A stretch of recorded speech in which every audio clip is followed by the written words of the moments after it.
Hi everyone, it's Will. I'm one day late, but here I am at any rate with the second installment of Grand Duke Dmitri's diary, long diary entry of the 28th of February 1921. And I have so much to say about this one, it's a little overwhelming. I realize, of course, looking at the statistics on YouTube, that a lot of people just want to hear the diary entry. They'd probably rather read it, but this is at least one way they can have access to Dmitri's diaries. So they listen to me reading the diary entries to them, and then they tune out, end the video. So that's fine. That's perfectly legitimate. I'm sure I do the same thing with a lot of things that I watch on YouTube because I have a certain thing in mind that I want to get out of it. But if there is one video that I think you might get more out of by watching the whole thing and not just the part of the diary that I'm reading, this is probably the one I would suggest. I don't know. It's not that I'm a person of such great insight. It's just that I've been living with our friend Dmitri for decades now, and there is some value to that, I think. So, incidentally, I know I tend to ramble, and I'll do so during the course of this video as well. I thought I should mention, if you can't quite make out this figure in the picture behind me, I think I mentioned once before that it's not Dmitri, who never had a beard. It's Nicholas II, and I wouldn't call myself a devotee of Nicholas II. I'm definitely not a monarchist. I'm not even per se all that interested in royalty, but I happened to buy that photograph many, many years ago in the 1980s and in a church bazaar. And yeah, I like it. Oddly enough, you may be surprised to hear that I don't have a single photograph of Dmitri up anywhere in my house, although I do have reproduction photographs of Dmitri, certainly, and that's a reproduction. But anyway, I kind of enjoy telling people that Nicholas is always looking over my shoulder when I'm working on my research, whether he would approve or not. So that's one of today's rambles at any rate. So I want to start by saying that this diary entry is a very good illustration of why I have justified to myself the idea of spending so much time on this particular person. I'm a historian, of course, but it goes beyond that, as undoubtedly you have surmised. And I may have said in the past that for many years my plan was to write a biography. A simple, straightforward biography, and I had not only the blessing but the encouragement of Dmitri's son, Prince Paul Ilinsky, and I remember him telling me, the sooner the better to get something out there of high quality. And I was a young, enthusiastic historian, but every time I got to start writing the biography, I would find it sort of deeply unsatisfying. And finally I came to the realization that no, I want to do something more interpretive and more personal, because I think Dmitri had, as he was writing these pages, such a strong desire to have his story told, to tell his story, even though he never wanted to do it in the form of memoirs. So, yeah, I think that this is something that needs to be dealt with in the sense of depth, and therefore my novel, I would not even call it, although it's very, very strongly grounded in historical fact, probably a lot more so than many historical novels. It's still, I don't consider it a work of historical fiction or a historical novel, because if you look at what our approach to writing is, to writing fiction, to writing novels. You often hear the terms, is it character driven? Is it plot driven? And I would like to add a third category to that, which is it theme driven? And my overall assessment of Dmitri's diaries and also many of his other writings is that they're not plot driven. It's not the idea of just describing, as so many diarists do, here's what happened and here's what happened then and here's what happened then. They're not character driven. It's not just an exercise in presenting interesting people and interesting incidents. They are more theme driven. So he's grappling with things. He's grappling with things that he clearly doesn't feel free to just talk to people about. And that really makes him an extraordinary diarist and an extraordinary Romanov. I could be as wrong in my assessment of other members of the dynasty as I consider many people to be wrong about Dmitri in thinking of them as being primarily superficial and rather silly people. But at any rate, I see him as quite extraordinary.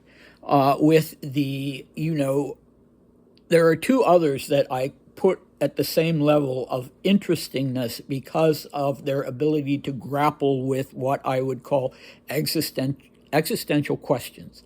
And one of them would be Grand Duke Konstantin Nikolaevich, Konstantin Pavlovich, the second son of Nicholas I, a person whose life was largely a failure and a bitter one, but he had the ability to grapple with these kinds of things.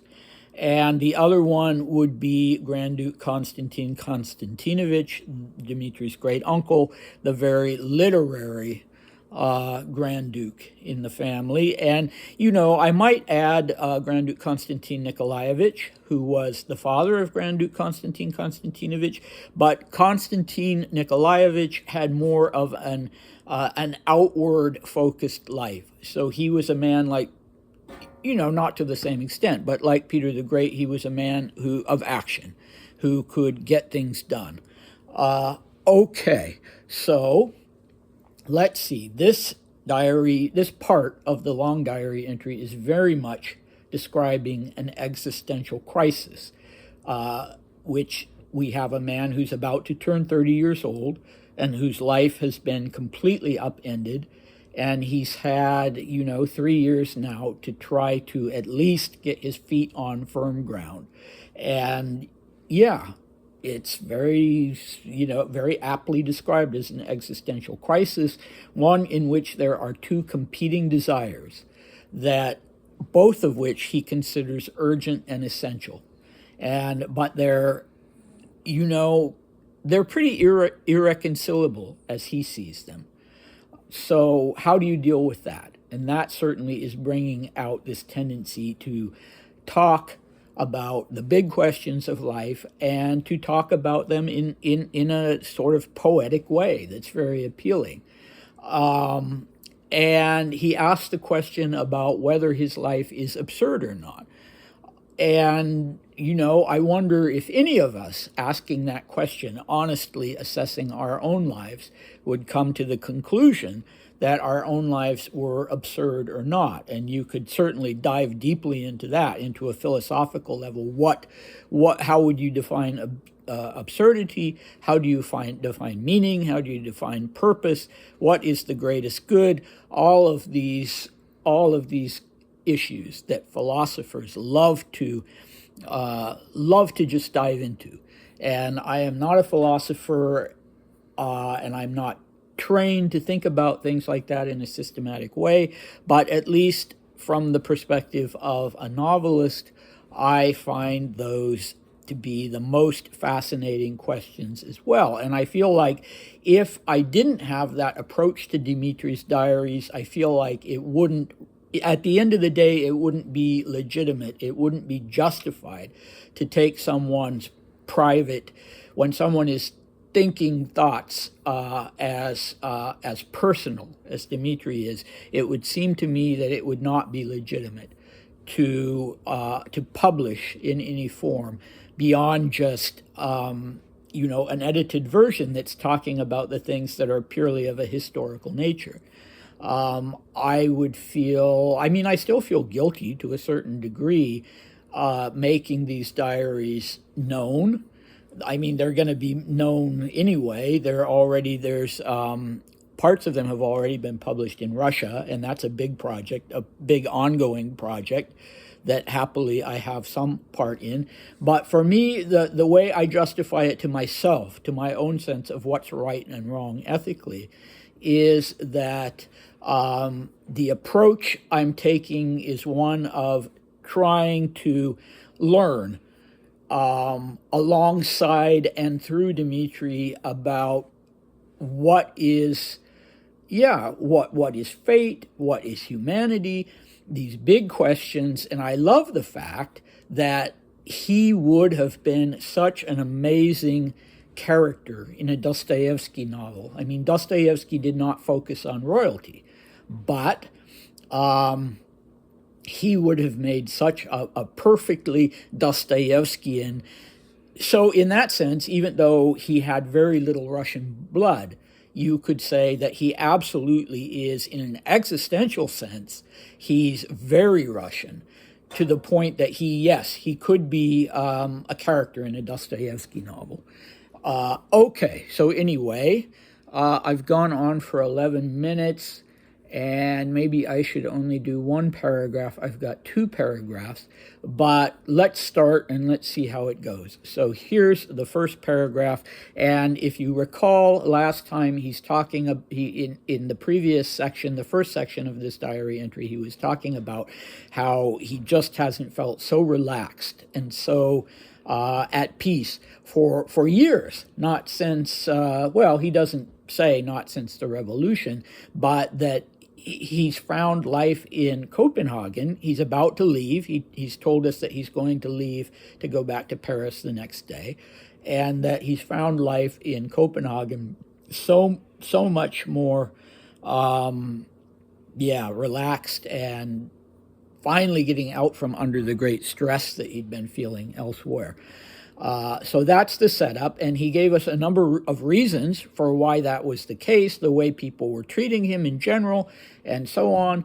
But we stopped with him saying that there was another reason, and that now he was going to talk about that other reason. So here we go. The issue is Marie-Louise. The more I see of her, the more I want to be with her. Oh, yes. That's stupid, of course, but on the other hand, it's understandable. And she's the first one I've ever liked, the first Barishnya, and the first one I've had special feelings about. I've never been in this situation before, and, of course, finding myself in the midst of it, a whole swarm of new thoughts have sprung up in me, beyond my control. And, my God, how dark those thoughts are. She would be a very suitable match for just about anyone but me. But, of course, there's no money. But that fact is actually rather nice, because I wouldn't feel like I was selling out. So let's stop after that first paragraph just briefly and ask some questions. Okay. So what makes him want to be with her? Well, I can't give you a definitive answer on that. But apparently she has what he's looking for in terms of a person that he could get a sense of real comfort from, and real family feeling. And he likes the word cozy. He uses that in lots of different circumstances. He doesn't use it here. But my impression is what is drawing him to Marie-Louise is the sense that they could have a cozy life together.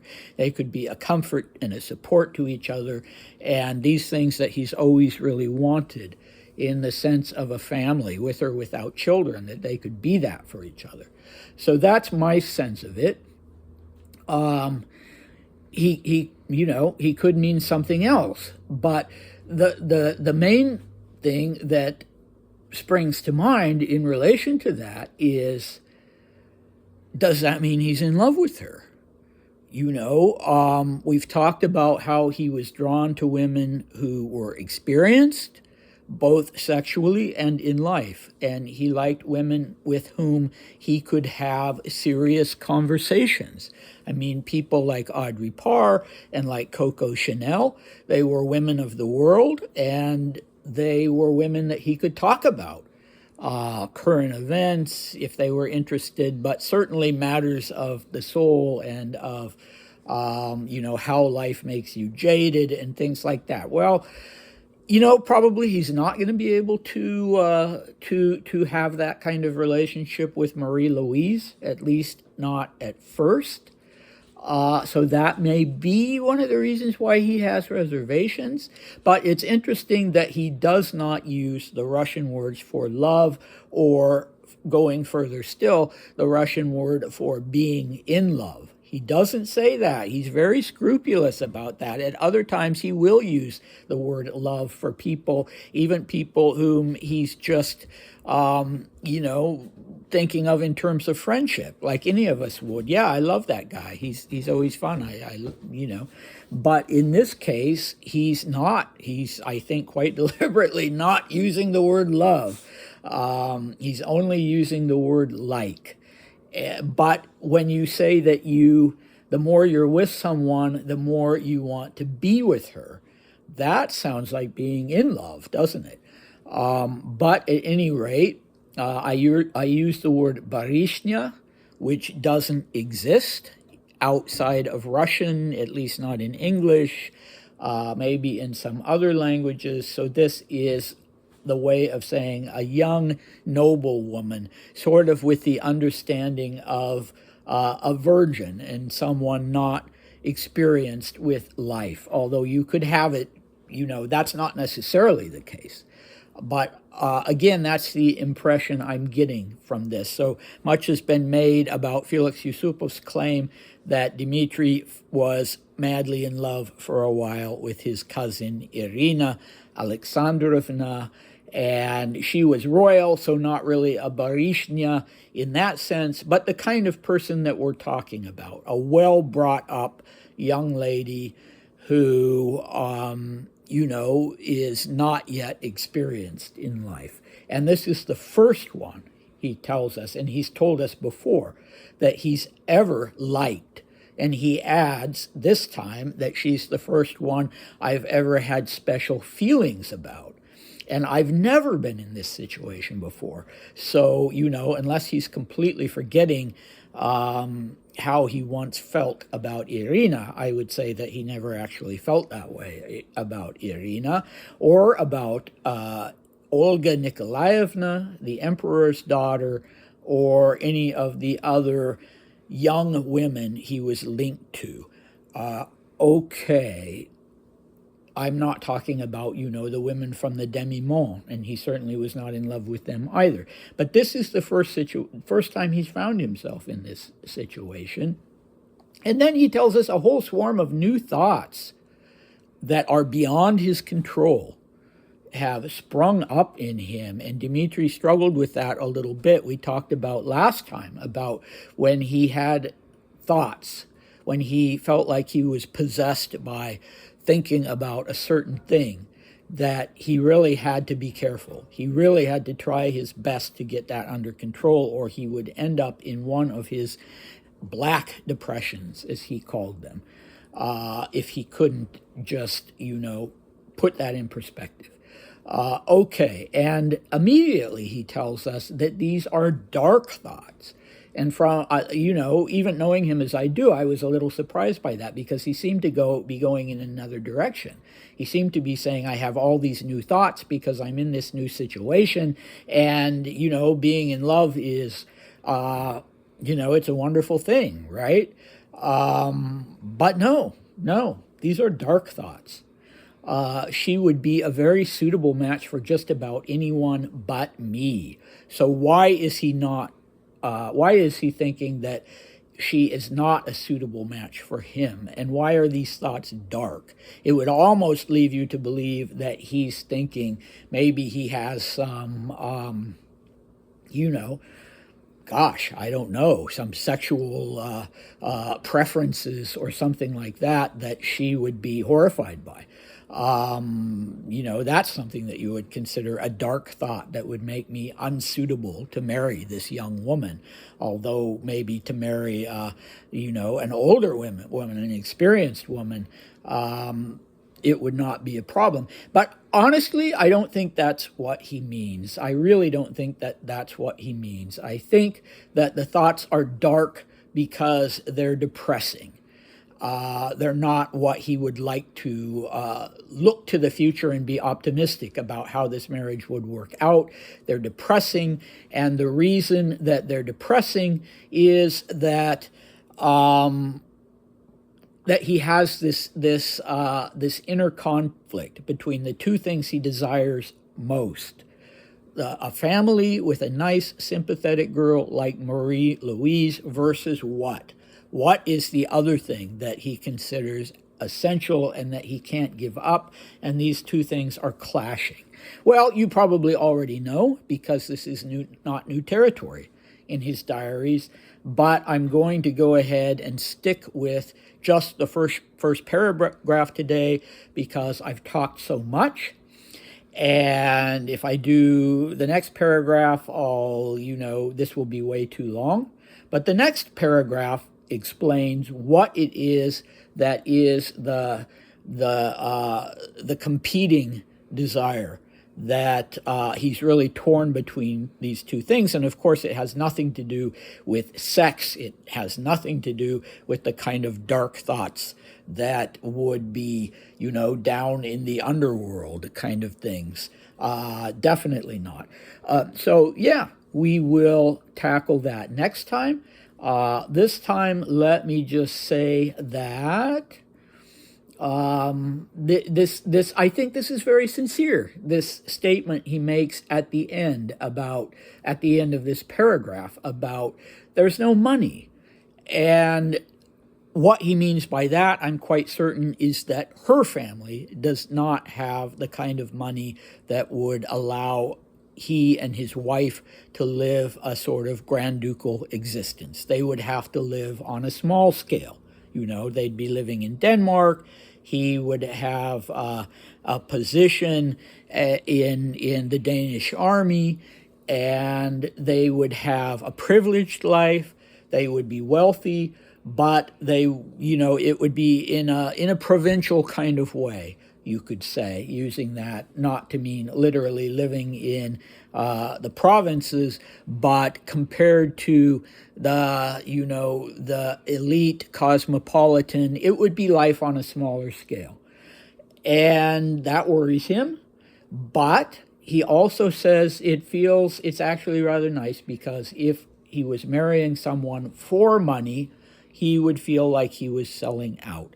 So I think this is very sincere in his case. Now, of course, we know he married an heiress, a fantastically wealthy woman. And I honestly, if it had only been the money, I don't think he would have done that.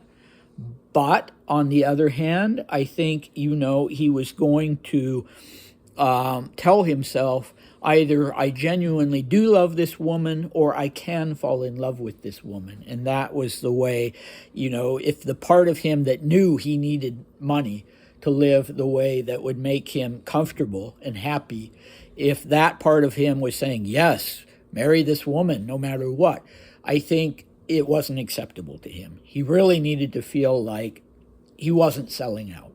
And to a certain extent, we'll see that in relationship with in the relationship with Coco as well.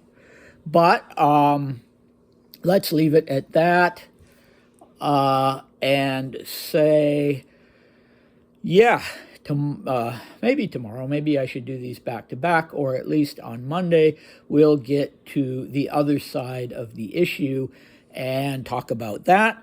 And thank you very much for bearing with me on this.